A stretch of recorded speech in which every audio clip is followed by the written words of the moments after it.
Hello, Okay. my name is Ray Hughes, and I'm an interviewer for the Veterans History Project. We are at the main library in Cincinnati, Ohio, and today's date is the first day of July 2014. And today we're speaking with Olaf Kahn II, who goes by the name of Skip. And it's our pleasure and privilege to interview you and discuss your military service today, Skip. I guess it's best to start from the beginning. Where you were born and... Well, I was born in Charleston, West Virginia. I'm one of actually 5 children, well actually 8 when you get down to it, but my parents adopted 3 more. I see. And my father was in the Marines. Just about all of us were in the service. I see. My one brother went in the Navy, another one went in the Air Force. Sister went in the Army. Ah. So. When were you born? What date? Oh, I'm sorry, I was born, I don't know, I think it was Tuesday. Yeah. I'm not, but it was 15 October 1932. I see. And in Charleston, West Virginia. Charleston, West Virginia. I went to Grandview Grade School, Lincoln Junior High School, and Stonewall Jackson High School. I see. In Charleston, huh? All in Charleston. I see. Did you go to college? Yes, I went to college, but it took a number of years. I did Morris Harvey in West Virginia for a while, and then went to Ohio, then went to Ohio State. I really didn't finish a degree till 1978 or something like that through the University of Maryland. I see. What kind of in work? Business, but we'll go ahead. What kind of work did your parents do?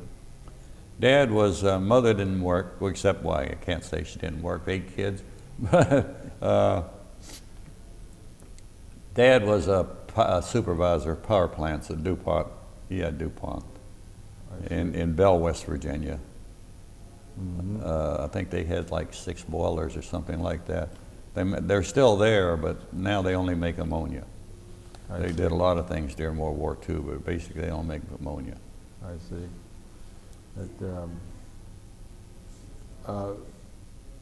Do you remember Pearl Harbor? And basically, yes. I started vaguely. I started passing newspapers when I was about 10 years old. The most thing I remember about it was ration cards and victory stamps. We had these little 10-cent stamps, mm-hmm. and then bringing a Jeep to school to show us we bought a Jeep. I see. And that was grade school, by the way. And then the next thing was that Italy surrendered, and I sold extras. I see. And then I sold extras when Hitler surrendered, and I sold extras when Japan surrendered. Yeah. And but as far as the rest of it, mostly lay down and listen to the radio. Now, you mentioned collecting and selling things. Did you collect like coat hangers and stuff like that and sell them, or anything that? No, mainly you could get then things like came in shredded wheat. They had little airplanes. You could punch them out and put them together, wooden.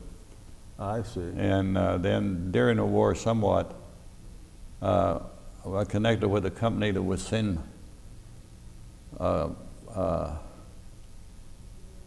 card with an airplane. You punch it out. It would, it was like, I don't know, almost like a balsa wood, but something like that. Then you'd glue it all together, mm-hmm. Sand it, paint it black, and send it. But that's what they used to teach pilots what other airplanes looked like. And if you did one, you got it, then they started sending more and more, and I got a pretty good collection of airplanes, but they're gone now. I see. But I did quite a few of those for World War II. I don't know, quite a few, 20, something like that. And they come in cereal boxes? Well, the ones that came in cereal boxes were just, slap the wings in. Uh-huh. These were sent to me in the mail. I forget who I think my friend of mine got it, and I think They were sent to me in the mail from probably the War Department, it's hard to say. And you've seen these dinosaurs now, you can put together layers. Yes, yeah. That's what they were. I see. So you actually layered the airplane out. So it was a pretty accurate model when you got done. I see. They didn't have any propellers on them, but other than that. So that takes us roughly to 1945, and you're 13 years old. So did you, when you joined the military, had you already been in college, or did you go to college? No. I was 16 years old. I joined the Air National Guard in Charleston, West Virginia, Kanawha County Airport. Ah, yes. I went up there and signed for my mother, and they thought I was 17. And it was 167th Fighter Squadron, and Kent McLaughlin was the commander. They had, I don't know, almost 20 P-51s. What year was this? That would have been 48, Okay. October of 48, right Okay. after my 16th birthday. Okay. And they thought you were 17. They thought I was 17. And it was a fighter squadron then. It's a fighter squadron, but they had, like I said, I think about 20 P-51s, 2 or 3 B-26s, about 4 T-6s, and at least 2 P-40D, C-47s. Oh, yes. The one of them was plush for the governor. Ah, Okay, and went to summer camp in 48 and 49 For training? for training. I think that 48 was in Maryland, I believe. Mm-hmm. And we usually went by we went by train to there. And I'm not sure where 49 was. 50, we missed it because they called the Guard to active duty for Korea. I see. Now, it's been a very interesting lifetime in Korea. I set the war out at Fort Knox and Fort Bragg. It was in the Air Force? In the Air Force. At Fort Knox? That Fort Godman Air Force Base was at Fort Knox, Ohio, Kentucky. And that was 1950. And when we went on active duty, I was an armorer. And 1950 has to be about the coldest year in the history of Kentucky, and we got about 11 or 12 inches of snow. And I went in the orderly room one day and says, I don't care what you got, I want a job that's warm, I'm tired of putting these guns in airplanes. I go out there and, it's zero and you're pulling 50 caliber machine guns out of P-51s or cleaning them in B-26. I said, that's not my job. So they made me a baker. Ah. Now, you're an enlisted man at I was this time. I was enlisted. And what rank And were I you? didn't, corporal was about as high as I got. Uh-huh. And I made it 3 times and lost it. But anyhow, I went in as a corporal, I made buck sergeant once, and then as a corporal I got out. I kept doing things. Yeah. But, Well, you were at Fort Knox. yeah, And while you I were- was at Godman Air Force Base at Fort Knox,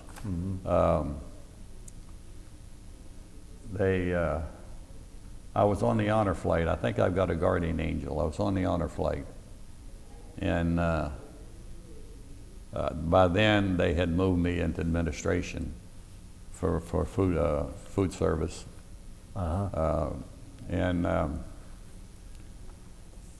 I drove a Jeep one time to a movie with some other people. Of course, I had a Jeep every day, but turned it into a motor pool most of the time, but this time I didn't. And while we were in the movie, somebody stole the Jeep. So I lost my stripes. But there was two 251s collided in midair. So they went back to Charleston. They flew the honor guard to Charleston for the funeral. 22 people on the C-47. And had I not been in trouble, I would have been on it. It ran off the runway at Charleston, icy, and everybody was killed. Oh, my goodness. Oh, my goodness. So as I say, I had the same thing later, when I flew P-51s, when I went back to the Guard in '54, 3 of them wings came off, and I'm sure I was just a little slow. Well, I stood one on its nose. P-51. P-51. Well, The trouble is, I had been flying. Well, we can get to that, but I was flying. I went through pilot training. We flew jets. We flew the PA-18 and the T-6 and the T-28. Then went to the T-33, and then the F-84. And they're all tricycle gear. And Charleston, I don't know if you've ever seen it or not, they cut off the tops of 3 mountains and fill it in and had an airport up there. It's 5,000 feet of runway. Now, 51, you could operate out of 3,000 feet. But I've been flying F-84s that took 7,000 to get it off the ground. So when I'm landing, and I'm worried about running, so I hit the brakes and stand it on its nose. Right. One time I came back, and one time I did. When I did it, the governor was coming in from somewhere, so there was about 1,000 people there. And I gave him a show. You stood it on its nose then? Well, I stood it on its nose, then it fell back down. Oh boy! But that was lots later. Well, so just to recap just a second, you were in the Air National Guard during the Korean War. Right. And then you got discharged? While I was in the Guard, I guess they needed food service people, subsistence non-com, I guess you'd call it, in North Carolina. So I was transferred down to Pope Air Force Base at Fort Bragg. And there I was in the, I told them they put me in the orderly room in the last battalion in the Air Force, 933rd Signal Battalion. We had the 1st, 2nd, 3rd companies and 3rd Radio Relay. And pretty much I was in the orderly room as a clerk. In that period, well, I had already taken my GED. Another thing I did, because I really didn't know what I wanted to do in my life, what I was good for, is I took that series of tests the Air Force has, or military has. There's 5 sections, supposed to tell you whether you be a painter or engineer or what. Yeah, yes. And they said I could do anything. I could do anything in the service except fly airplanes.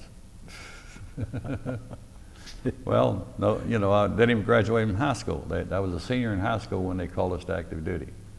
And there were 5 of us, 50 of us in the Guard, so they wouldn't let us out of it. That were in the National Guard or Air National Guard. So, right.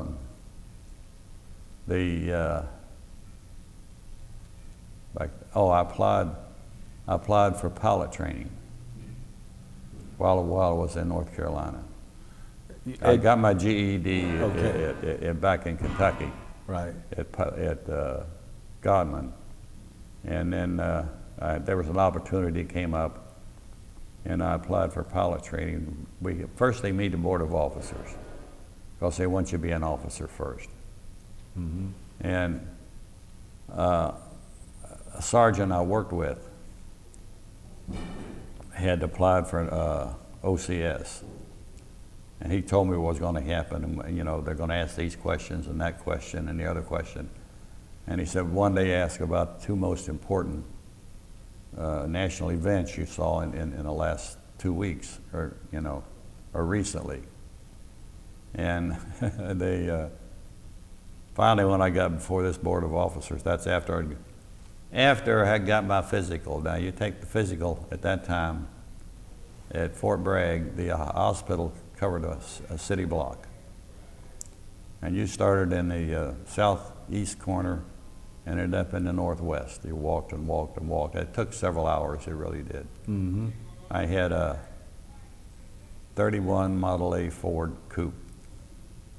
They dilated my eyes and I drove back like this. I remember that more than anything else, trying to get back to the squadron. with my eyes dilated. Oh, my God.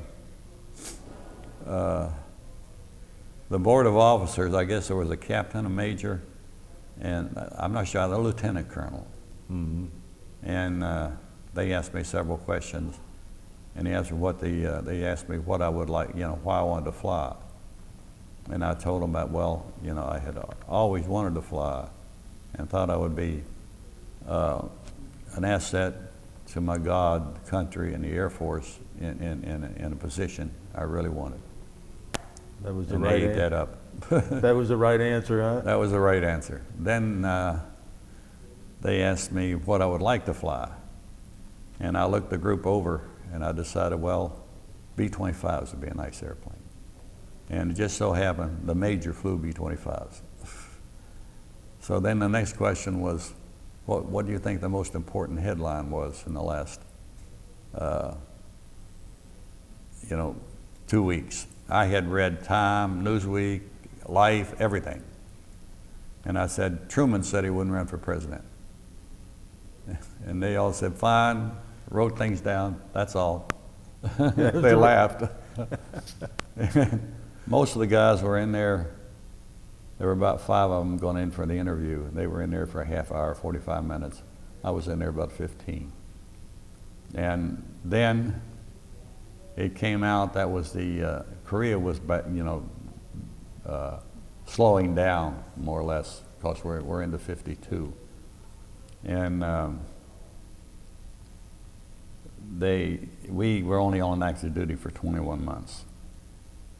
So I was released from active duty back to the Guard in, I think that was around September of 52. And went back to the National Guard in West Virginia.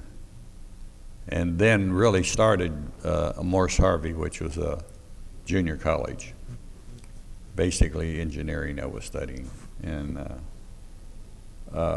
in January, I think it was January of 53, I got the letter to go down to Moody at Savannah, Georgia, for what they called ACOC. And basically, you didn't fly, did you? No.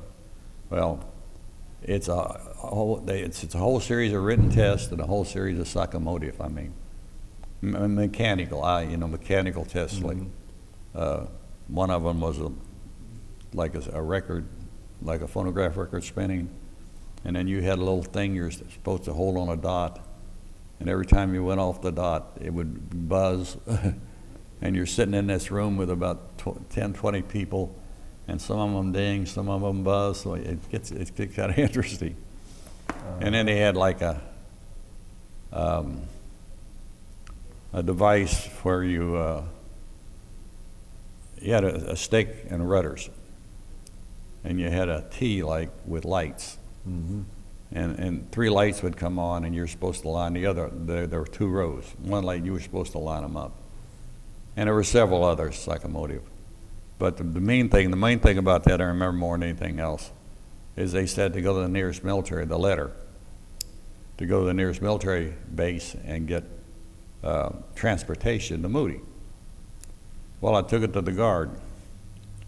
And the Guard decided, well, why don't we change this to Guard status and, pick up a pilot. So they got a major and a captain and a C-47 and flew me down to Moody. And then, of course, they picked me up in a staff car and take me to the testing facility and pick me up and move me around. And everybody looked at me, they thought I was the general's son or something like that. I never even considered it. 5 years later, it dawned on me. They thought I was some VIP. So who else has a major driving them around for testing? A 2-striper. You're a corporal, airman 2nd class, yeah. And I was accepted in 53 then, 54I, pilot training. That's the class? That's the class number, 54. We graduated in May of 54. Right. I went to what was it, Godman? No, not Godman. Malden Air Force Base, Malden Air Base, Missouri, civilian contract school. Civilian what? Civilian contract. The instructors, everybody here were civilians. Nice. And Anderson Air Activities.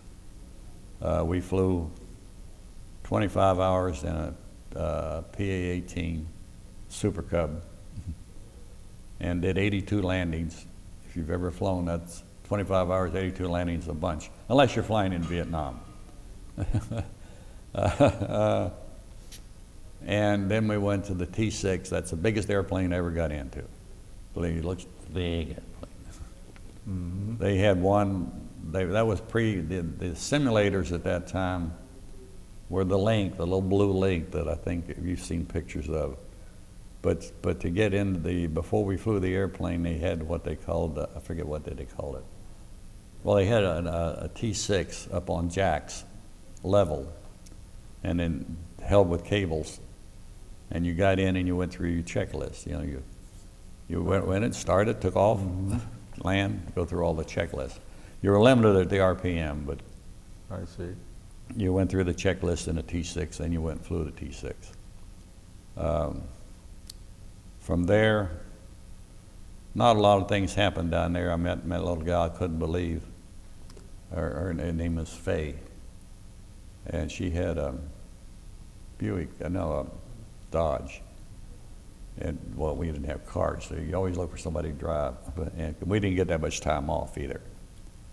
But they loved picnics, and her father bought a cotton gin. He had, about 300 acres, I think. He had property himself, and he leased another 600 acres and raised cotton. I see. And while I was there, he bought a cotton picker, cotton gin, I guess, cotton picker. And I think he paid $8,000 for it. And he paid for it that year. He did his crop and then did other crops. I see. Of course, those are $200,000 now, but Right. I remember her father more than her. But she was looking to marry somebody to get out of Missouri, because she told me what her grandmother made out of will, and she probably inherited $1 million. But it would have been unfair for me, because when I finished, I was going back to the National Guard. I wasn't going into the Air Force, because I was going in under the Guard program. I see, yes. And from there, I went to Foster at Victoria, Texas, where we flew the T-28 and then the T-33. Now, the military has two T-28s. They have an Air Force version and a Navy version. Air Force version is 800 horsepower, and the Navy version is 1,200. In jets that time, the T-33, the F-84, the F-86, all had a Bendix fuel control, because the jet's like a blowtorch. If you give it too much gas, it'll quit or flame out. If you don't give it enough, you don't. So they had a 20-second delay. When you go from flight idle or idle to full power, it takes 20 seconds. So here you're coming down final, and all of a sudden, ooh, and it flames out. Okay. So they flying the T-28, which is slightly underpowered, we got used to that. And I think that's one of the best little airplanes I ever flew. I see. I was over Phoenix one time in formation, and I guess you've heard of vertigo. Yes. Well, if you ever see a T-28, it's got a big bubble canopy. And we were flying formation over Phoenix, and I could see the reflection of the city, like in a canopy. And I thought I was upside down. Ah, boy. And listen, if I hadn't been in formation, I'd have probably turned right side up and crashed. Yeah. But you had to believe your instruments, and that time, boy, I was really looking at that airplane beside me and sweating, because we're upside down over the city. Right. But we really weren't. Yes. So, Back at Godman, they formed a wing, and I don't remember the wing number, but it was the West Virginia Air Guard, the Kentucky Air Guard, and the North Carolina Air Guard. And the Guard at that time, most of the officers were successful businessmen. We had a lieutenant that was in the food service group. His parents owned the Hayburn building, I think a 15-story office building.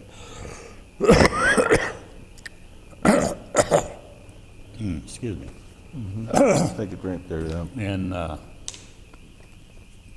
so they were all politically well connected. So after you finished your flight training, though, you went back to After I West finished Virginia? my flight training, actually, I got ahead of myself when I waiting for when we got back in September, and I was waiting to hear from the Air Force. I took a job at Kroger, but and then you had to join your union, and my dad was pretty in a union. So then I went to work for Montgomery Ward in sporting goods. Uh-huh. And when I got back, when I got released from active duty, I mean from pilot training, after pilot training, I was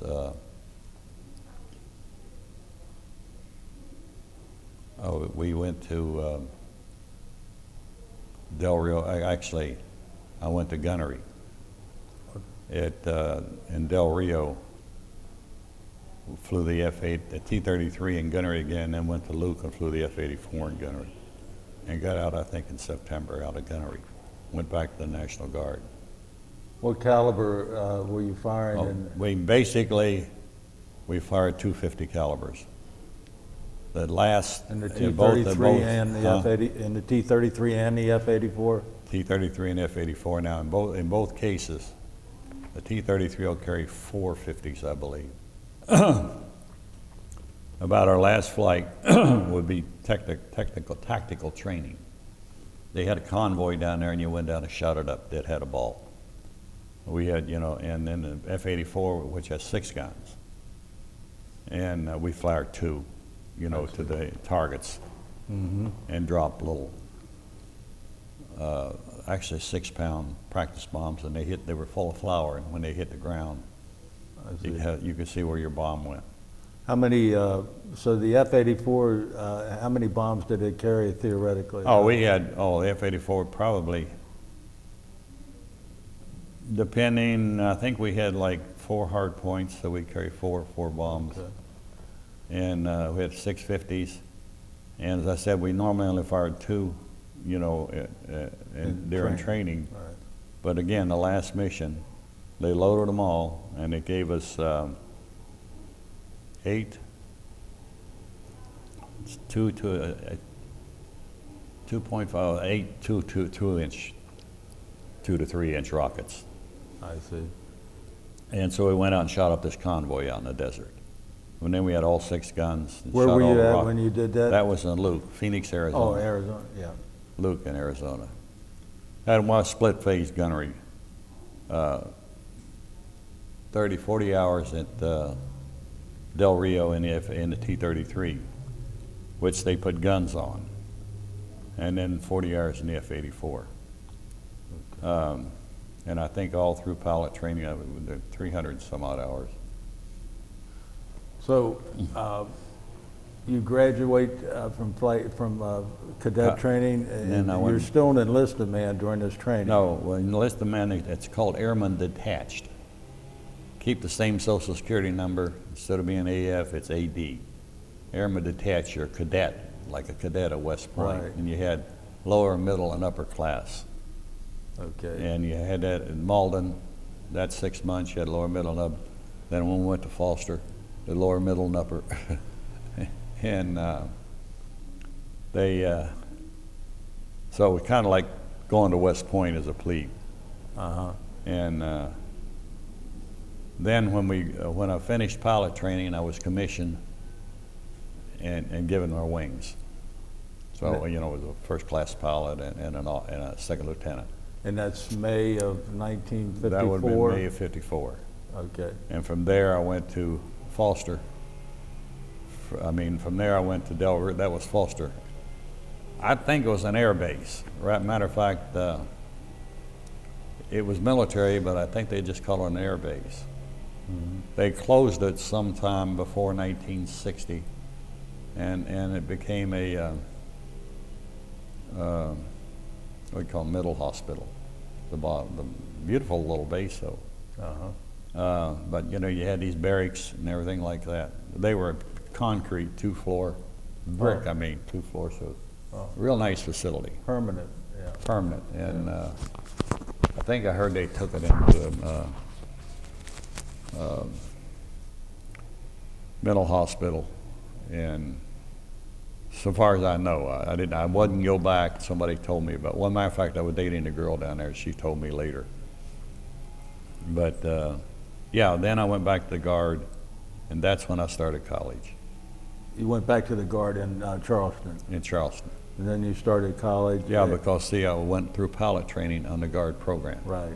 So I guess it was like October. I went back to the Guard, September, October, and flew out of Charleston, Kanawha County Airport. Mm-hmm. But at this time, you're flying, you're still going to college, though? Then I started college. Right. Okay. Then I started college. I didn't, as I said, I was a little off. I didn't go to college after I got out and enlisted. You know, between would be September '52 and February of '53, I worked at Kroger's in Montgomery Ward. Right. So then when I finished pilot training, went back to the Guard, then I went to college, Morris Harvey. It's very unusual. You're one of a few, then, I would say, who, with a GED, was taken into an officer training program. Yes, it was kind of amazing, and we had, pilot training was different then. They were still on World War II standards. But you're flying jets. Yeah, but the thing is, the class I started with, 54, I started with 900 some odd people. And they told us in formation, when we first lined up our formation, in pre-flight, we had a pre-flight at San Antonio, prior to actually going to flying training. We had this 3-month pre-flight, which we did nothing. We went to class, marched. Matter of fact, we marched at the Pentagon. We were good because we did it every day, and went to class. And but they really couldn't do anything about the aircraft except what they call the GUMPS check, which is gear flaps, undercarriage, so forth, in an emergency. Back in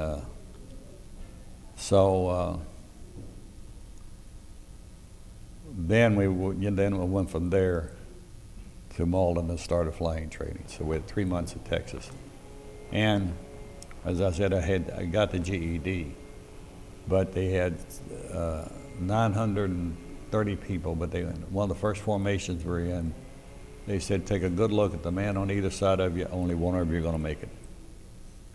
And we graduated about 340. And you know, in all different airplanes. But Right. One of my instructors,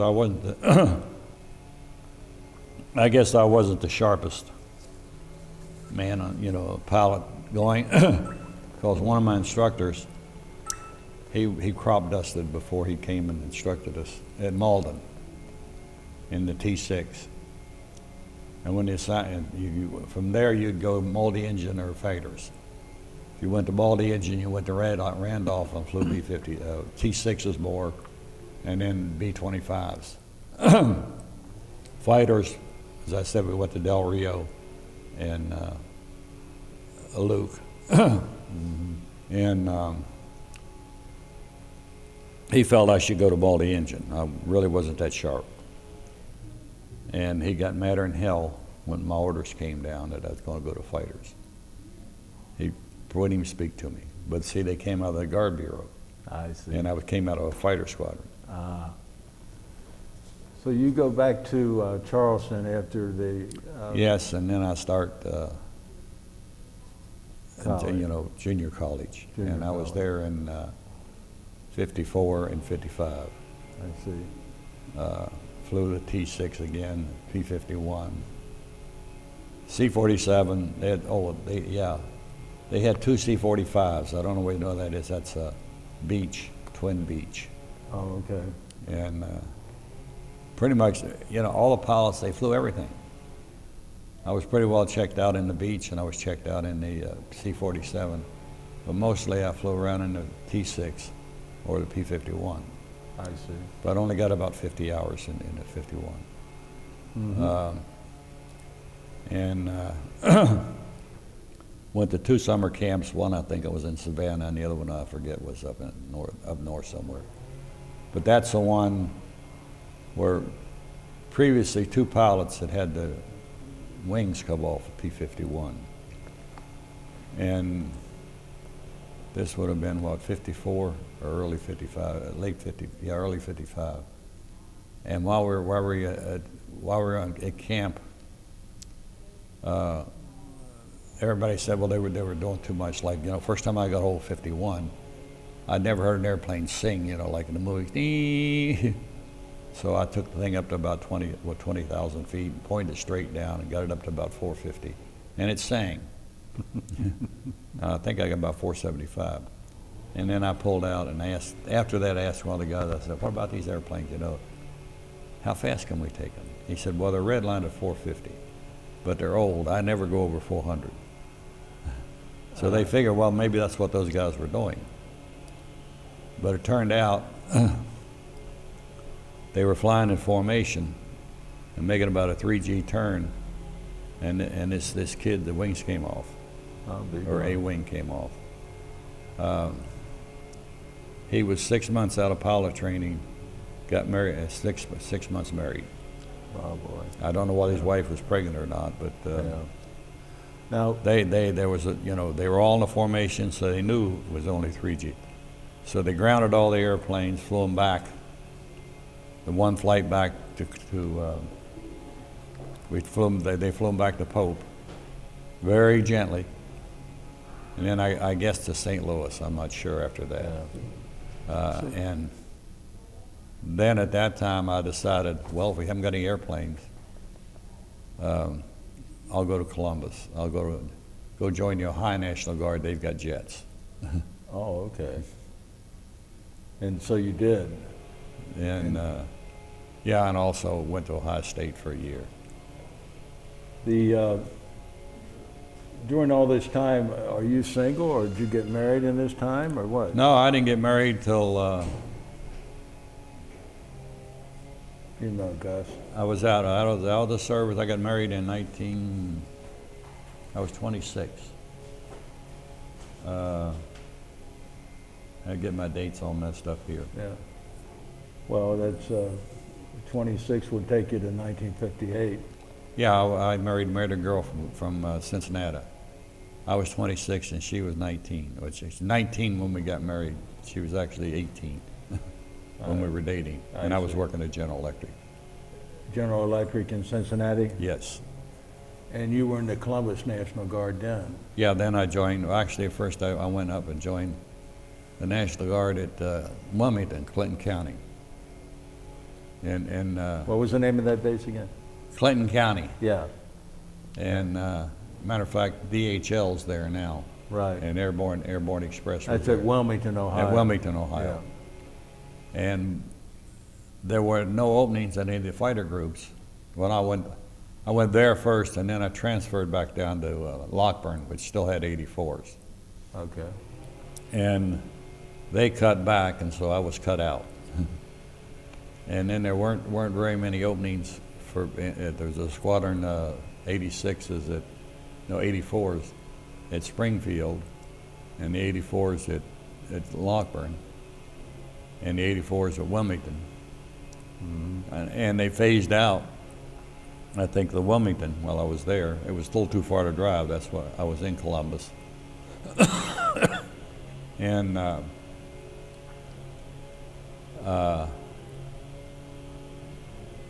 So I sort of got phased out because I was the last one in. You know, they cut back the strength, cut back the money. I see. And I was working at an outfit called Battelle Memorial Institute. What? Battelle, B-A-T-E-L-L-E. They're like, they're a development group. And they had a charter, they're kind of like, like just about everything. One of the jobs I had was to make a wire for the Navy, a high temperature resistance wire. Mm-hmm. And we started from scratch. You know, I melted it, put it in little 3-pound ingots. Where were they located at? Columbus, Ohio. Okay. Yeah. And they also had a contract with Xerox. Basically, and they, you know, they fabricated put it. cars up on jacks and anything you wanted tested, they did. I see. Like I think you've heard of argon. Yeah. Well, the same thing. Mm-hmm. But they couldn't make a profit. One of the engineers there at that time, I was, I didn't know what I was classed at, but he said they were doing xerography, which was Xerox. Right. Stock was $5 a share. He said, buy it.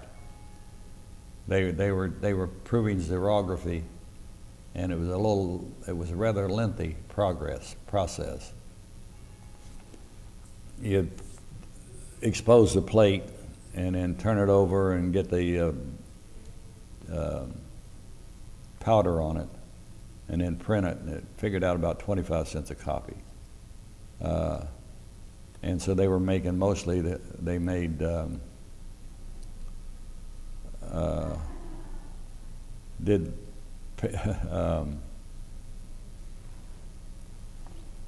PhD papers, thesis papers for people at Ohio State. Right. And also they made printing plates for the government on aluminum, so once the printing was done, then it'd be melted. I see. But I should have bought that stock, but I couldn't afford it. Right. I mean, Yeah, if you can't afford it, you can't afford it. Now, did you go on active duty? Or as I said, I finally went to the reserve. They only came up in the reserve. One of the managers at GE was flying in the reserve at Clinton County. They had C-119s. Mm-hmm. So that opening came up, and he talked me into going up and getting checked out in the C-119. So through 57 through, actually 58 through 62, I flew C-119s in the reserve. I see. And Yeah. what rank are you at this time through 62? Captain. Captain. At 62, I was a captain. I see. I was second lieutenant in the Guard, and then I first lieutenant, I think, in the reserve, and then got a captain. And so you're flying a C-119? Flying a C-119. It's a And cargo the plane? funny part about it is, Pope is, kind of spent my life at Pope in Fort Bragg. Mm-hmm. I was down there enlisted, Right. and we would fly the C-119s down to Pope to drop the 82nd Airborne. You know, we had to get formation, we had to get air drops, we had to get over water. We got our over water flying to Miami. And in Miami, there was a Blue Waters motel, which I think is still there. But she knew us, and we always went, everywhere we went with 6 airplanes or 9 airplanes. She gave us the same fare year round. I see. A nice little motel. And we also managed 2 times to go to Mardi Gras in New Orleans. It's kind of funny, we were in New Orleans one time, and we went several places, several shops, looking, there were ties, belts, whatever. Mm-hmm. And every walk in, you know, everybody's kind of look at us, and they get kind of nervous. And I didn't think about it until a year or so later. Here's about 6 guys in suits that just walked in and looked around. They think if you're a business. You're not in uniform, you were in a suit. No, well, yeah, when we went downtown, we went in suits. I see. Matter of fact, normally we didn't even take a uniform with us, just flying suit. Yeah, I see, yeah. We skipped your wife. You didn't tell me her name. Oh, I married Carol. It was Carol Miller. Mm-hmm. From Cincinnati? From Cincinnati, and I met her at GE. I see. When I went to Columbus and worked at Battelle, I wasn't making a lot, and jobs opened up at GE. And I forget what I was making at Battelle, but it wasn't 100 a week. Right. And GE offered me 100 a week. I see. So I went down there originally as an engineering assistant. And she was in the mailroom. At that time, I don't know how many people were in development, which is what I went to, development. But there were 23,000 people at the GE plant. What was your wife's first name again? Carol. Carol Miller? Carol Miller. Yeah. Where was she raised at in Cincinnati? She was raised in Cincinnati, Woodlawn. Well, she went to school in Glendale, right. and she was raised in Woodlawn. I see.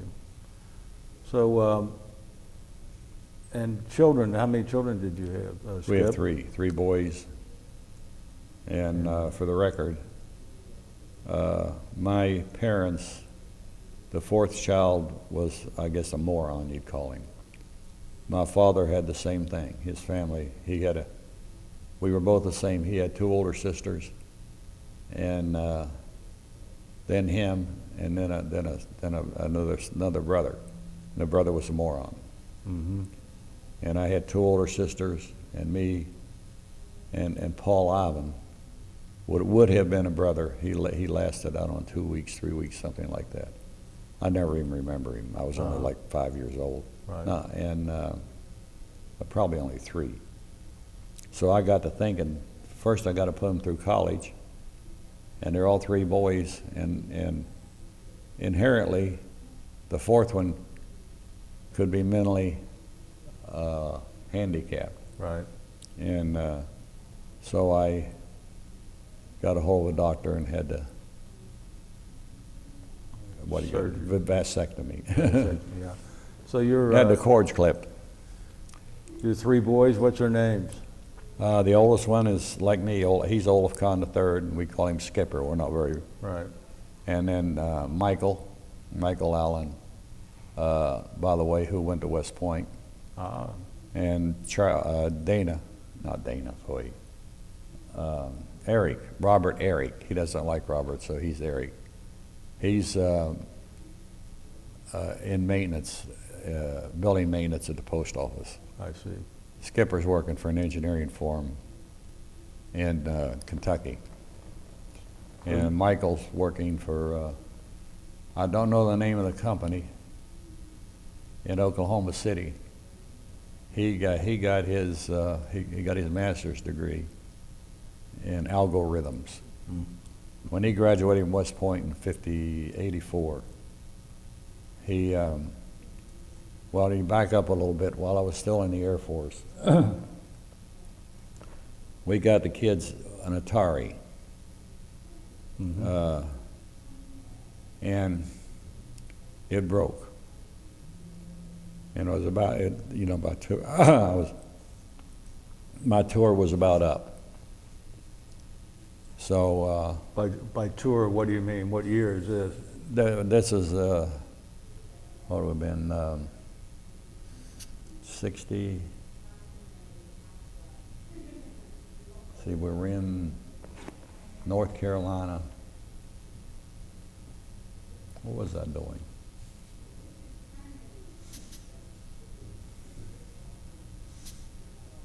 Oh yeah, I was about ready to retire from the Air Force, which would have been 79. 79. So this Atari, I don't know, you probably don't know about it, okay. It broke. But since I was only going to be in another 3 months or something like that, I told him, I'll get you a computer. Now, the computer at that time was the Radio Shack Trash 80, TRS 80. It was read on a tape. And Michael, once I got out and went back, and went to Cincinnati, because that's where my mother had moved there by then. My father died in 1964, and mother moved the kids to Ohio because at that time, Ohio, I think, was 7th ranked in the country in education, and Cincinnati was number 1 in Ohio. And so she went up there for the boys, that school system. Here. My mother, yeah, In here. Cincinnati. My mother. And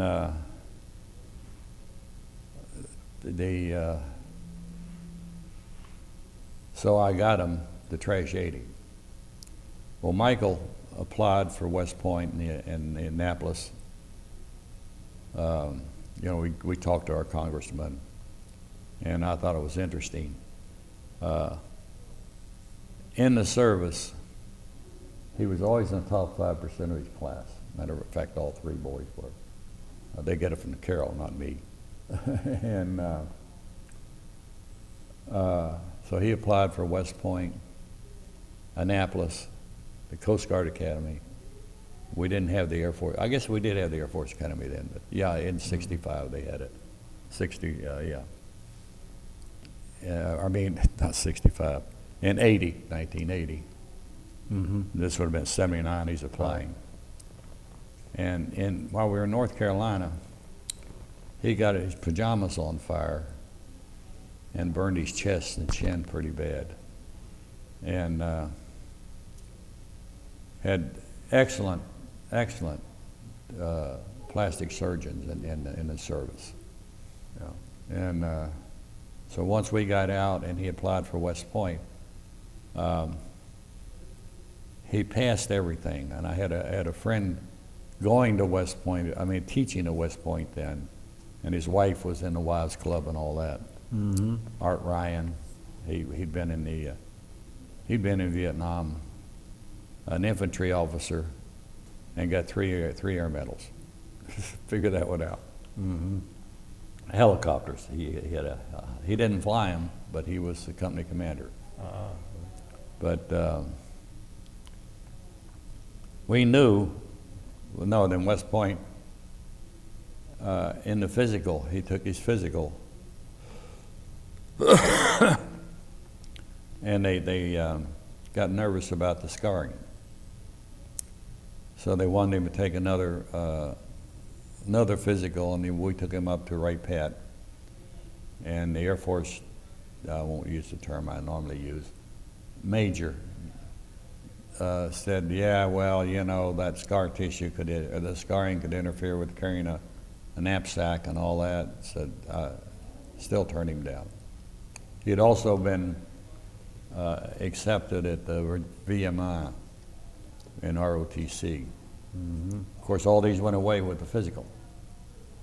So with my friend Art Ryan, his wife mainly, we knew he passed everything but the physical. So we got a hold through her of the chief surgeon at West Point, and he agreed to see him. So we got on an airplane and went to New York and rented a car and went to West Point. And we were in that doctor's office about 15 minutes. He looked at him for 5 minutes, and 10 minutes told him what to expect. Clear bill of health.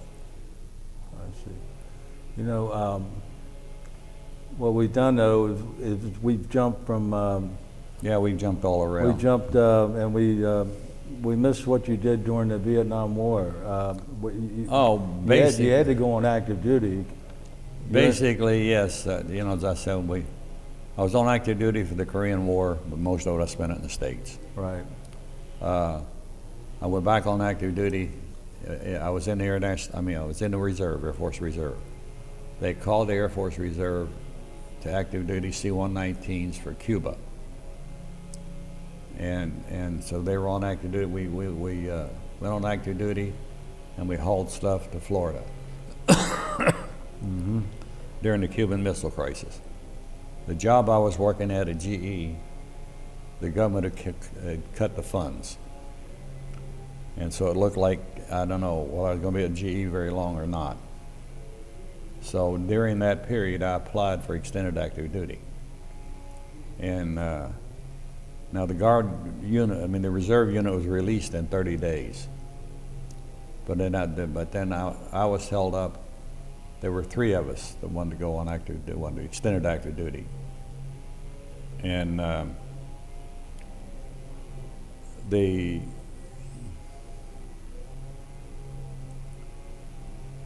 basically, of course, the Pentagon was making the decision. Mm-hmm. And we waited. We flew missions. Mainly, we flew missions in the C-119 as active duty, picking things up out of Florida and taking them back, like ammunition, back to Kelly Field, Texas. and we do that. And normally we'd stop in New Orleans on the way, made it nice. Or then we took a 119 and went to Washington in January to find out the status, all 3 of us.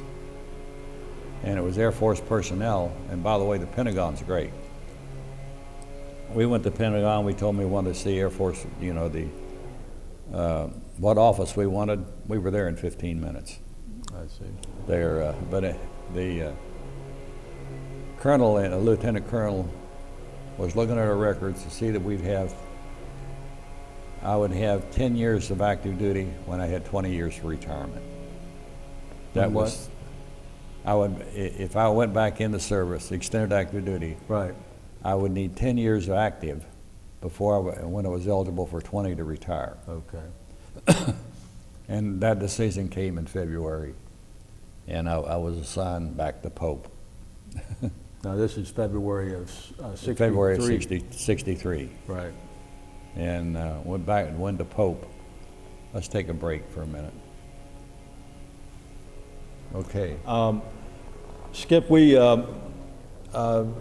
if we can, let's go back to the Vietnam era and where you were and what you were flying. And Okay, in the reserve, in the C-119s, we were called active duty for Cuba, and I requested extended active duty and went on active duty in February '63. February of '63, I went to Pope Air Force Base, and they had C-123s, which is a twin-engine cargo plane. Looks like a little C-30, a little C-130. Okay. And matter of fact, the first one I saw was flying, a 119. I looked down there and it looked like it was crashed because it was only about that high off the ground. The landing gear went down and it wasn't very high off the ground. Mm-hmm. But I was there and I got checked out in the 123, and I believe it was April. I'm pretty sure it was April. I think I wrote that date down. I'm not sure.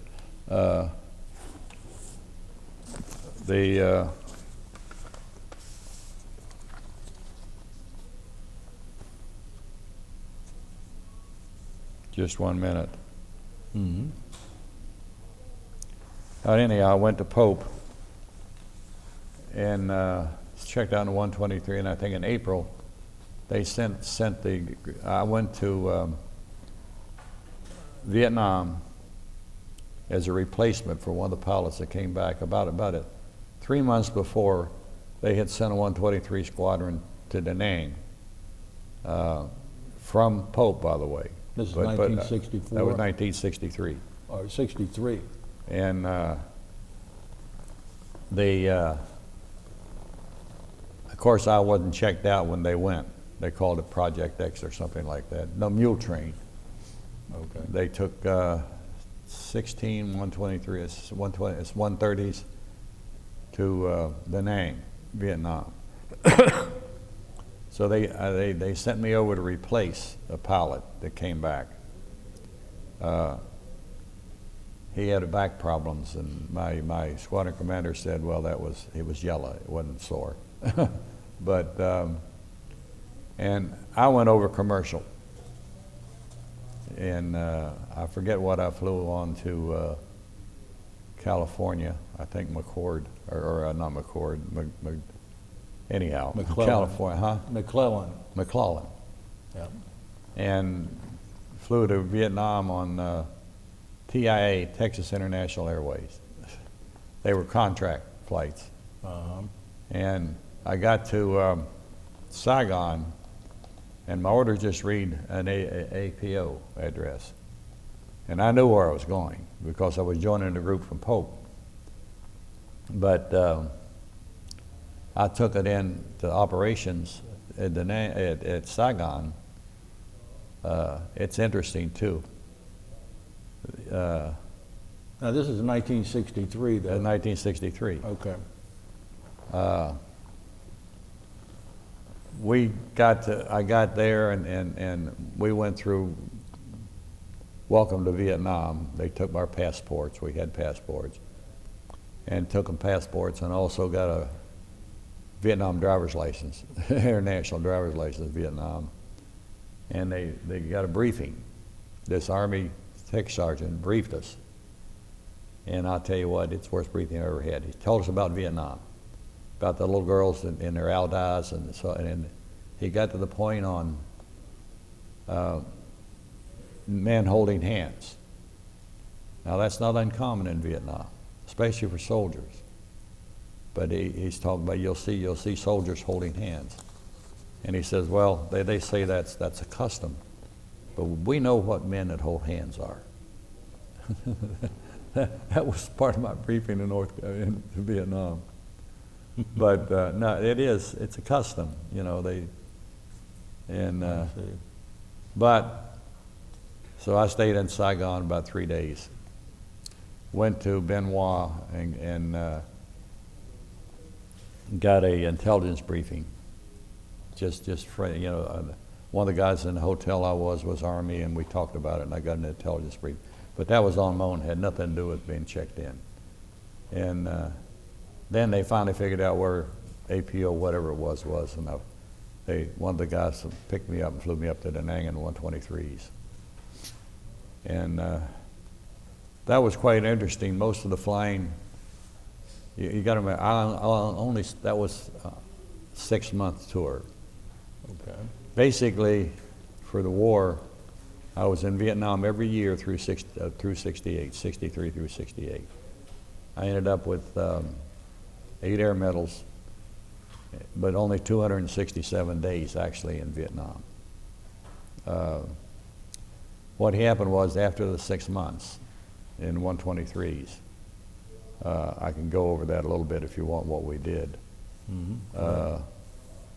Mainly, well, one of the missions I thought, one of the big missions we went on was Cam Duck. They were building Cam Duck, which was an airfield in the mountains. And we would pick up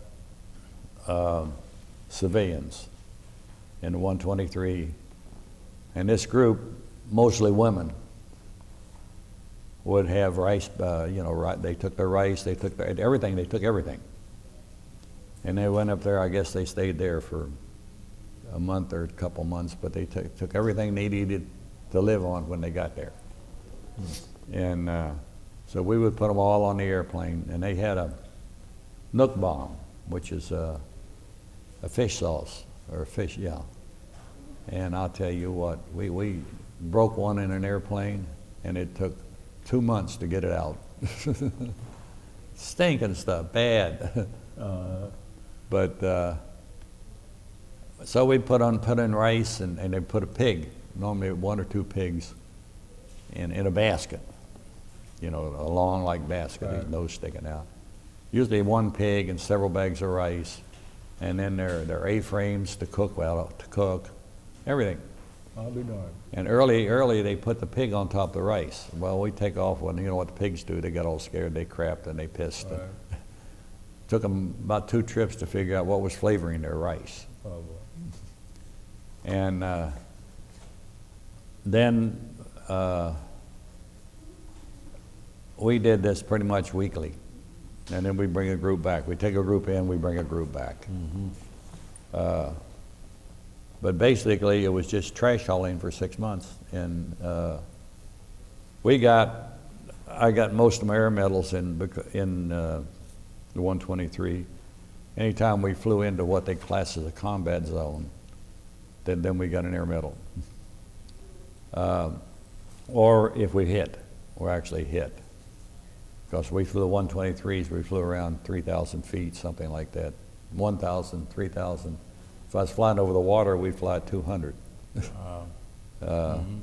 Beautiful. It's a beautiful country, you know. They really should have given it all to Holiday Inn. It's 200 feet, 200 miles. They're not white, but some of the best beaches in the world. Cameron Bay, where we built a bay, we built an airfield, was about 70, 80 feet deep. The water was so clear, you see the lobsters on the floor. Beautiful. You were there, I think. No. Beautiful country. Well, the one thing though you had to watch if you were near a city like Da Nang, they don't have outhouses. Oh, boy. And so they go out and do it on the beach.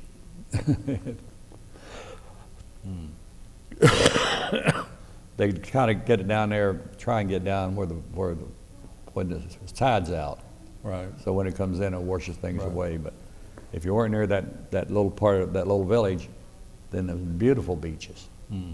But that's basically what we did. One mission we had, I think I can't remember the 2 airfields. Dak To, I think one of them was, Bembe Tuit and Dak To. They had a 155 howitzer at this one camp, Special Forces Vietnam camp. And Vietnam was kind of set up like the Old West was. They would build a military camp in an area, and then if the Viet Cong came, then they'd try and get all the Vietnamese in the camp, you know, like used to old forts in the West. Right. Well, the Viet Cong, they knew the range of a 155. So we were going to sneak in, a 105 howitzer. All right. So we were going to sneak in a 155. And it was supposed to set up 2 airplanes. One was supposed to fly the 155 in, and the other one followed with ammunition. Then we were supposed to pick up the 105 and ammunition and fly it out. Okay. Well, it got all interesting because the one commander didn't want to lose his gun, and it ended up what should have been 2 airplanes, 2 flights, ended up about 8. Okay. But the 105 is not that big. The 155 sitting at a 123, the barrel was right there. You know, I'm flying the airplane. Right there's the end of the barrel. And it weighed, Right next to you. it weighed like 12,000 pounds, and we were only good for about 8. So we were overweight, and I said that the barrel's right there. You know? And so basically I spent 6 months there flying 123s. And then I went back to Pope. And what we would do after that, 130s were new.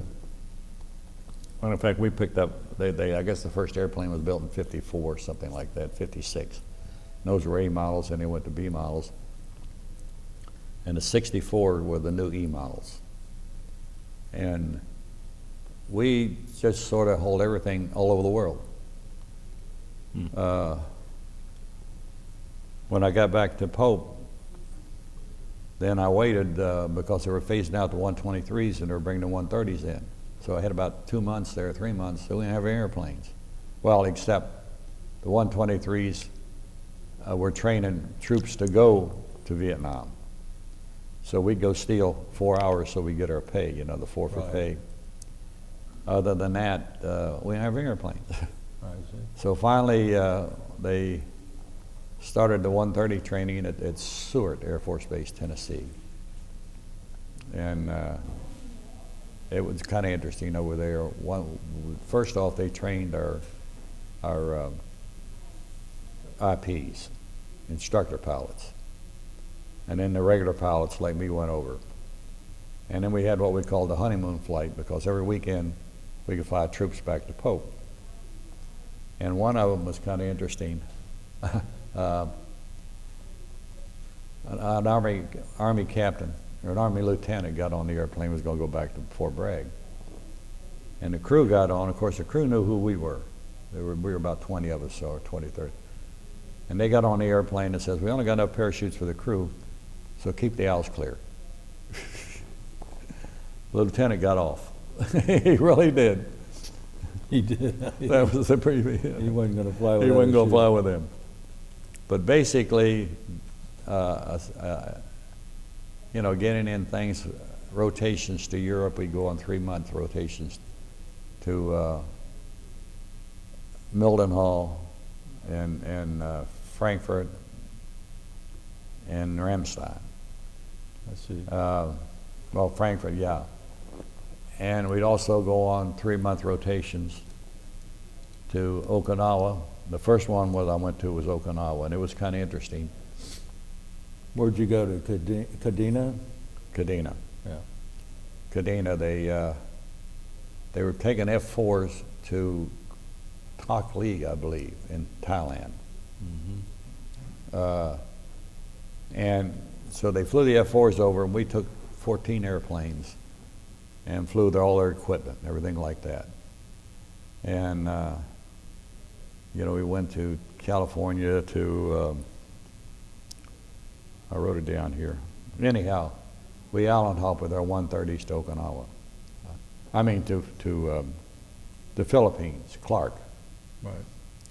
And then we got our airplanes there, and we're sitting there, and nothing's happening. You know, we're thinking about, and we're in former family housing, you know, a bunch of 2 crews in a house, and we were thinking about hiring a maid and all that, and we sat there and we sat there. What had happened is, when these 14 130s got to 180 West, TACAF said they're ours. They didn't want to give them back to TAC. They're our airplanes. Pacific Air. So there was a great big discussion that went on, and finally they sent 2 airplanes back, and we took 12 of them up to, because we went over with augmented crews, you know, 3 pilots, 2 engineers, 2 navigators, 2 load masters. And so when I was sitting there at the Philip, finally they said they're going to take, we're going to take all these airplanes to Okinawa. They finally got an agreement between TAC and MAC, or TAC and PACAF. Mm-hmm. And so they picked the extra crew members, were given orders and said, get back the best way you can. Some guys went through Europe, other guys went through Hawaii, you know. Uh-huh. But here's the orders, go home. And kind of reminds me of Gerhard Newman with the Flying Tigers. But anyhow. So you stayed there. You weren't. We stayed. We went to Kadena. Kadena. Mm-hmm. And we went in Quonset huts. Right. And then we flew to Vietnam. And first, we were the earliest 130s, I guess, in Vietnam, because everything was all screwed up. What year is this? This would have been 64. You were in the C-123 and 63. 64. Yeah, well, 123, 63. Remember, in April 123s and 63 from April through October. Right. And then you've got And C-130s. then the wing converted to 130s. So you're in 1964 now. So it's 64. Right. And the, yeah, 64. We would go down in Vietnam for 15 days, 14 days really. Because if we stayed over 15 days, we count against the combat strength. And they didn't want that. Here you've got, you know, another 300 people, I guess, or something like that, and they didn't want to add to the forces numbers. Right. And that went on all the way through the Vietnam War, by the way. Is that right? So we would go down, fly our C-130 down missions in Vietnam, originally out of Da Nang. And we would move, it got to me, we did a lot of, you know, hitting most of the airfields, Pleiku, Bambi 2, Bien Hoa, Saigon, Tan Son Nhut, Dong Ha, which was right up, I think, our most northern. And we moved rations, ammunition, Agent Orange, everything, you know, it just trash hauling. How'd you move Agent Orange? What did it come in? 40, well, came in drums somewhere between 30 and 55 gallons. And we rolled them on and rolled them off. They weren't 55-gallon drums, but they were drums, and they were plastic. Mm-hmm. And some of them were metal, but mostly they were plastic. And you would fly those into the different air bases? We would fly those. So actually, I think they were spray flighting out of, we float it, we pick it up in, we get down to Tan Son Nhut and pick it up, we fly it back to Da Nang. Because the 123s were flying out of Da Nang for spray flight, I believe. Mm-hmm. And we delivered it to Pleiku, we delivered it to, I don't know where we took it, I think we took it to Bambi to it. They would pick it up. So different fields, basically. I see. But I think most of the 123s were flying out of Da Nang. You said earlier that you were in Vietnam every year from 63 to 68. What would happen was, okay, we had that 3 months in Okinawa. Went back to Pope, and then went on a rotation to Mildenhall, 3 months. And, no, to Évreux, France. They moved, went back, I got back, and they went to Évreux, France. And they had moved, there was a wing at Évreux, a 138s. They transferred them to Lockburn in Ohio. Mm-hmm. We went in and replaced them because the mission was still there. And in that period, that was still in the days of, the Berlin Wall was still there, so we had to go up on a quarter flight to fly into Berlin. Mm. And it was like a 50-mile or 100-mile GCA. There were 3 routes. There was a northern route, a middle route, and a southern route. We usually fly in the middle route and go back out the southern route. So we'd take 2 crews. One crew would fly in and then fly back out. Then the second crew would take over and fly in again. Then we'd spend overnight. And then the second crew would fly it out again. So you got both ways. Good though, we spent a night in Berlin. Mm-hmm. Interesting. And that from Évreux in November, they had the problem with the Sudanese rebel in the Belgian Congo. So they came down and got us 14 airplanes out of Évreux.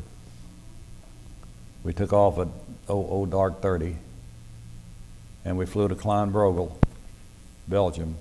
Had 12 mission airplanes and 2 support. We flew to Klein-Brogel, picked up 524, I believe it was, Belgian paratroopers. And we were on the ground there like 30 minutes. Then we flew to Morón, Spain to refuel. And we couldn't let the paratroopers off because third country. We didn't ask Spain to bring Belgian paratroopers in. So then from Morón, Spain, we flew to Ascension Island. And that was about 42 hours total. And we didn't have augmented crews, it was regular crews and go pills. I think I used Dexamel. What was it, Dexedrine? Well, Dexedrine, I didn't like Dexedrine because it kind of got hopped up. Yeah. Dexamel, you knew you were awake. You knew you weren't sleeping. Right. But we tested it before, long before that we had tested it. So we had a choice of Dexedrine or Dexamel. And Secanol to take us back down. We spent 3 days on Ascension Island, and they're wide awake birds. I don't know whether you're familiar with Ascension Island or not. No. It's it's not very big. As a matter of fact, the runway's only about 50 feet wider than a wingspan. You go through the mountain, cut through the mountain, then the wingspan of the 130. So you sort of had to be in the middle of the runway. The Navy put a naval base there in World War II in a Navy airfield. The British had a cable company, the transatlantic cable goes through there. Right. And they have what they call the wide awake bird. I don't know what it is. And they're on the island. Well, the British, or the Navy, very secret, brought in house cats to kill the birds. So by the time we got there, in I guess 64, cats everywhere. You look over at the drain and here's cats coming out. Also, the British, there was a lot of goon over there from the wide awake birds. So the British had brought in donkeys. So there were donkeys all over the island. Matter of fact, I'm laying in a tent one day and I'm dreaming this girl's playing with my hair, and I wake up and it's a donkey trying to eat it. But we were there while they made up their mind what we were going to do. Did you still have the Belgian paratroopers on board? Oh, yeah, they practiced while we were there about them jumping out. We finally got the word. I was not in one of the mission aircraft. I was flying the maintenance crew. Okay. And then we had another bird, a talking bird, which had the crypto boys on it. We flew from Ascension Island. I stopped and picked up some people at Leopoldville and then to Camina, which the distances, I don't know, we're probably talking 300 to 500 miles, something like that. But I'll tell you, flying over weather never bothered me. I have a lot of over water time, over the ocean, over the Pacific, over the Atlantic. And flying across Africa, all I could think of was Tarzan movies in the jungles. From Leopoldville to Camina, which I think is about 400 or 500 miles, there's one light. Just one. And all the rest of it's jungle. And it was they had a low frequency beacon, again, where that one light was. And then we flew into Camina. We sat at Camina, again, for 2 or 3 days. And then finally, the 12 mission aircraft, I think first time was only 8, took off and dropped the paratroopers at Stanleyville. Stanleyville is in what country? That's Stanleyville's in Still in the Congo? Belgium Congo, yeah. All this was in the Belgium Congo. Okay. Yeah. We also air landed at Paulus, but all this was for Dr. Carlson, who replaced Dr. Livingston, who replaced Dr. Stanley, was there, and there were about 800 Americans. They put the Sudanese rebels, put them all in an alley, and machine gun up from both ends. They killed 800 people before we got the Belgian paratroopers in. They'd only been about a day. They'd done that about a day before we got the paratroopers in. And that I thought was, while the Pentagon's making up its mind. As a matter of fact, the Belgium colonel, while we were at Camina, we had an Air Force full colonel and a lieutenant colonel. We're all sitting at Camina trying to decide what to do, when to go. And finally, they're pacing back and forth like the wife's going to have a baby. And Colonel Lorentz sitting there with his parachute on. He finally said, "Aren't we supposed to get in there right before sunup?" And they said, "Well, yes." He said, "Well, it's too late now. We can't go today." Is that right? Yeah. But I think we were there about 3 days before we finally flew the mission. And it was, most of the airplanes got hit because the way the Air Force works, you can take 20 men and get them out of the airplane, paratroopers. And it takes about 20 seconds to do that with the 82nd. Well, it took about 30 seconds with the 82nd. And then you can run out of drop zone. Well, they were dropping on a runway, and they said, "Well, you can only drop X number of troops," which was half of them. Now, the Belgian paratroopers, they ran out and could have got out in 10 seconds. But we had to do it our way. So everything went good on the first pass. On the second pass, every airplane got hit with 50s. 50. They had a 50 caliber machine gun on a rack. Matter of fact, we finally took it back. They took it back to Bragg. I mean, once they took over, it was made in North Korea. Yeah, the machine gun they were shooting us with. But one of the planes got hit in the wing. We brought it back at Camina, and it hit in the wing and in the fuel tank.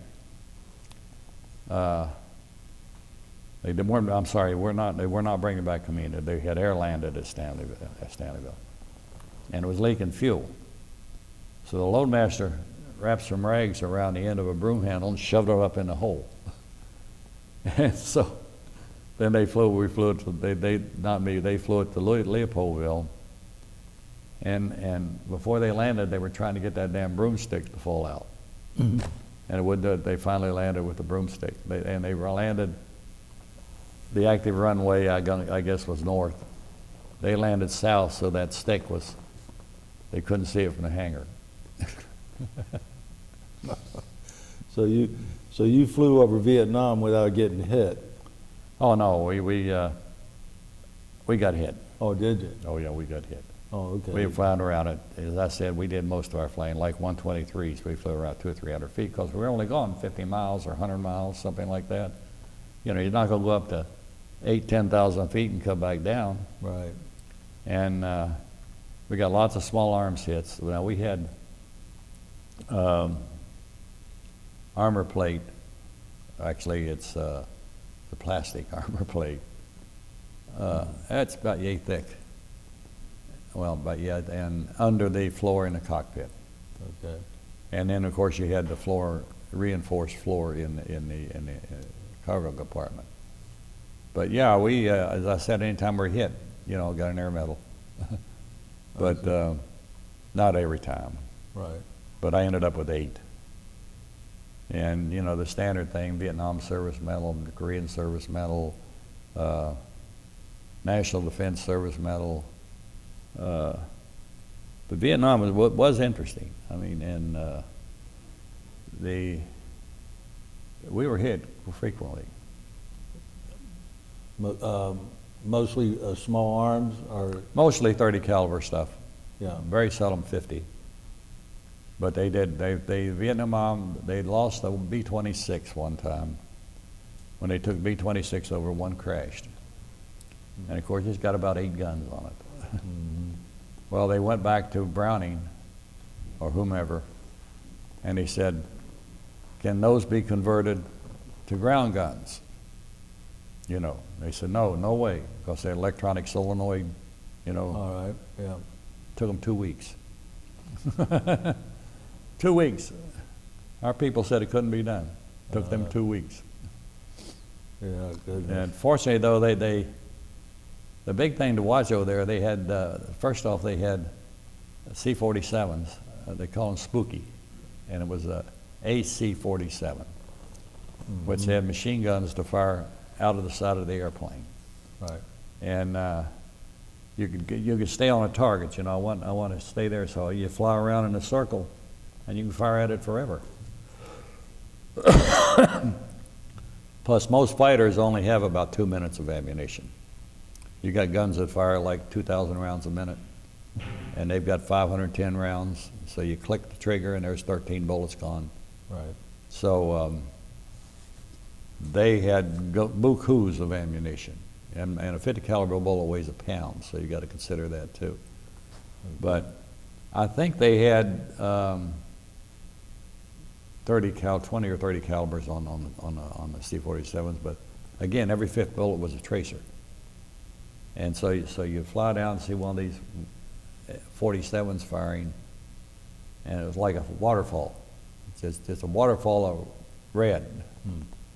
And then we got the AC-130s over there. We didn't see them much because they did most of it at night. But they finally, and they put a 105 howitzer on that, and 20 millimeter machine guns, and all the way down to, they had a minigun. They had a minigun and 20 caliber, and the 105. Now, you were flying a C-130 though in Vietnam. Yeah, but I didn't fly the AC-130s. Yeah. Just So regular C-130s. Were yours armed at all, the C-130 you were flying? No. No. Okay, so No. you're just... That's the only ones armed with the Air AC-1. Yeah. So you're carrying personnel and goods. We carried personnel, we carried gun. One time we Supplies. carried, I'll never forget it. We carried, they had a big gun over there, I think it was a Winchester 94 shotgun, pump. And they used double-aught buckshot in brass cases.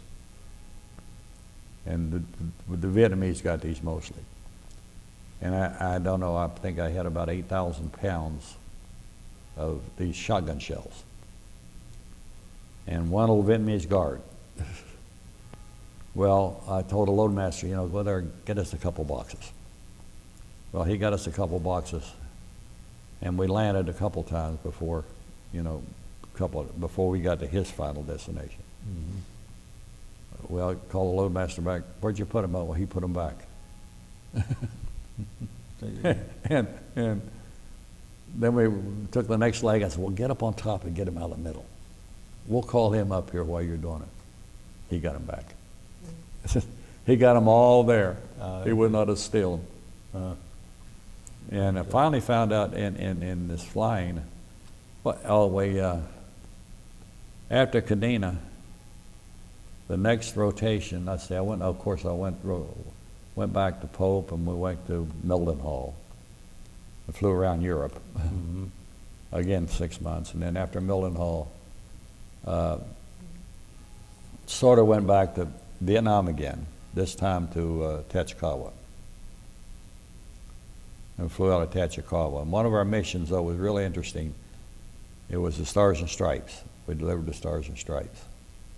We'd go to Tachikawa to Yokota, pick up the Stars and Stripes, and fly 2 or 3 places up in Japan, all the way up to Misawa. And then go from Misawa all the way down to Punsan in Korea. And delivered at 2 or 3 bases in Korea, ended up at Osan and spent the night. And that was a long, hard flight when you get down to it. Then we just fly back to, if there was anything to pick up in Korea to go back to Japan, we would do it. But normally we just fly back to Japan. And we started, we got this cruise together and started figuring out our cargo. What are we doing? What are we taking where? And we had one series of missions we followed. It had 8,000 pounds of sea rations. And I think they started out at Tan Son Nhut, and they flew them to Da Nang. And from Da Nang, they flew them to Pleiku. And from Pleiku, they flew them somewhere else and then back to Saigon. These are each different airplanes. And then we finally figured it out. they wanted half the 130 fleet in the air all the time, in case they had to evacuate, which they did several different times. I got on one of them where we had to emergency evacuate an airfield. I see. And you fly in and I think I picked up about 150 Vietnamese troops and flew them out with civilians of Dong, I don't know, I don't remember the name of it. So But that was one of the things they did. Throughout the whole war, you had 130 sort of on alert, but basically you had half the 130 fleet in the air all the I time, see. Just in case of just in case evacuation. of emergency. I see. After when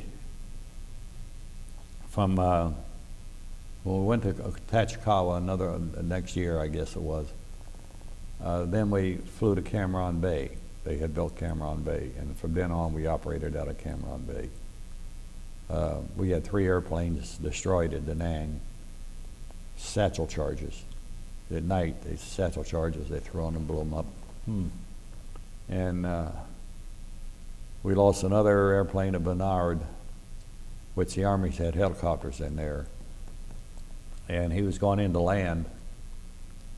And I guess the helicopter was at the end of the runway, beside it, kicking up a lot of dust. And I guess he thought he was landing long. So he started to stop. I guess he pulled the power, then tried to put the power back on and go, and it went off the end of the runway. They weren't hurt, but of course it destroyed the airplane. Mm-hmm. Another one, I don't know what happened, but somehow he ended up ditching, but close to land. Oh, okay. In the water. And I'm not sure what, but it happened while we were there. Later in the war, I think up in 68, 69, this Cam Duck, we went in there in 130s. Basically, they were building the runway to make it an airfield. 123s, we were flying in, they had a rock crusher and an oil-fired steamroller. Mm-hmm. It had been coal-fired, but oil-fired steamroller, and they had a rock crusher, but it couldn't handle rocks over 4 inches in diameter. So these women would break the rocks up small so they could crush them up, and then they would carry them out and put them on airfield. And then they'd also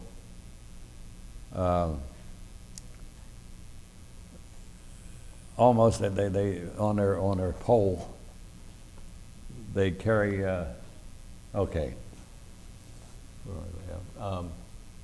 So you're Most of mine was all after the 123s.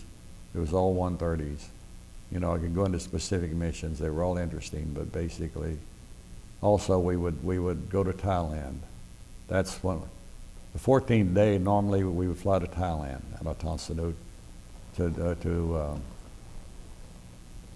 Bangkok and pick up plywood and fly it back to Saigon, then go back to Kadena or Tachikawa or Yokota, where we're flying out of. So you retired from the Air Force then in 1979, 1979, right. and what did you do for a living after 1979?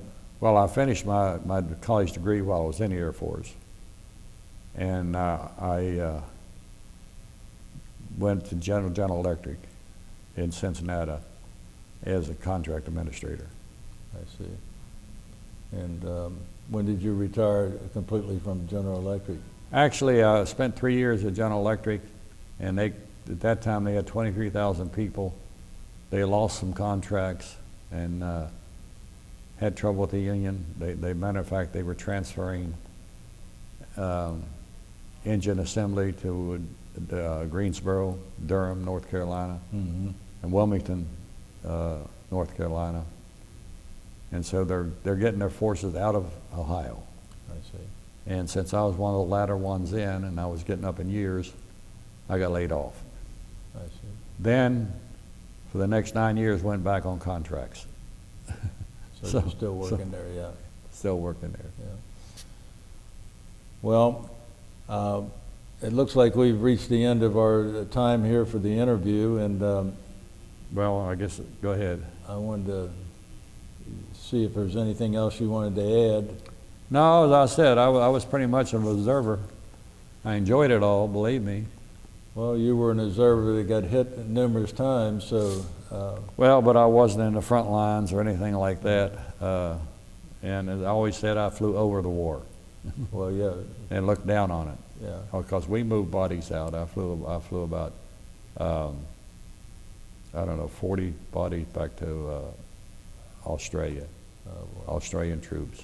uh, But, okay, yeah, but basically, as I said, I observed the war. I see. Well, we want to thank you very much, Skip, for allowing us this time and the interview. Well, I appreciate the opportunity to Yeah. talk with you. And thank you very much. Yes, sir.